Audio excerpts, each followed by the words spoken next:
Hello, dear friends. Today we'll learn something special in our spoken class, and this is nothing but dare to. Dare to শব্দটি কীভাবে ব্যবহার করে আজকে আমরা আমাদের ক্লাসে জানার চেষ্টা করব. This is very simple, but we can use it in everyday of life so easily. So let's learn the lesson today with me in my spoken class, okay? আজকে আমি লিখেছি ডেয়ার টু এর ব্যবহার, ডেয়ার টু কীভাবে ব্যবহার করব এর বিষয়গুলো পয়েন্ট আউট করে আমি দেখাচ্ছি। এখানে নিয়মটা আমি এক্সপ্লেন করে দিয়েছি, পয়েন্ট আউট করে দিয়েছি যাতে আপনারা বুঝতে পারেন। আমি এখানে যেটা লিখেছি সেটা হচ্ছে গিয়ে আমি এখানে আরও সাইন দিয়ে বিষয়টা ক্লিয়ার করতে চাচ্ছি। অ্যান্ড নিয়ম, কোনো কিছুর সাহস আছে, কোনো কিছুর সাহস আছে এরূপ বুঝাতে, কোনো কিছুর সাহস আছে বা সাহস নেই।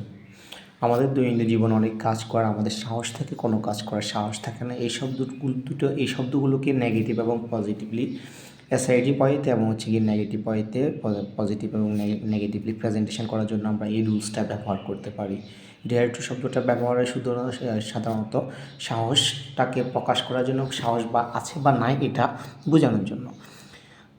এই পয়েন্টটাকে বোঝানোর জন্য এখানে আমরা যে সাইনটা দিয়েছি সেটা হচ্ছে গিয়ে গঠনটা দিয়েছি, যেমন ডেয়ার টু এর সাবজেক্ট হবে, সাবজেক্টের পর ডেয়ার টু হবে, ডেয়ার টু এর পর ভার্বের প্রেজেন্ট ফর্ম হবে, এরপর একটা অবজেক্ট হবে। দিস ইজ ভেরি সিম্পল, ওকে?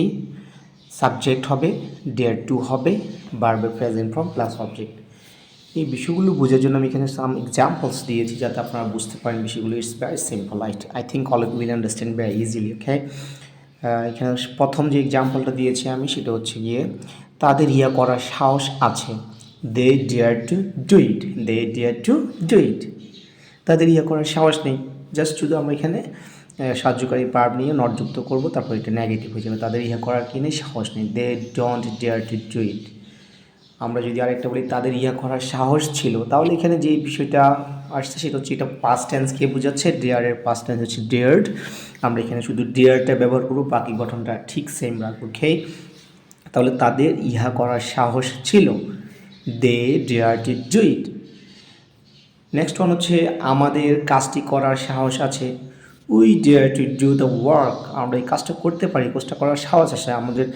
ক্ষেত্র বিশেষে আমরা বলতে পারি আমাদের অনেক সাহস আছে যে কোনো কাজ করার ক্ষেত্রে, যে কোনো পদক্ষেপ নেওয়ার ক্ষেত্রে।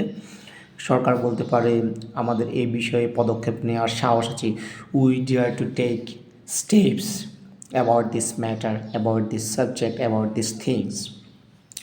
তার যুদ্ধে যাওয়ার সাহস আছে। আমাদের ফাইনাল শেষটা হচ্ছে গিয়ে তার যুদ্ধে যাওয়ার কি আছে, সাহস আছে। He dares to go to work, he dares to go to work. যেহেতু এটা থার্ড পারসন সিঙ্গুলার নাম্বার, এই জন্য ডেয়ারের সাথে এস বাই এস যুক্ত হয়েছে।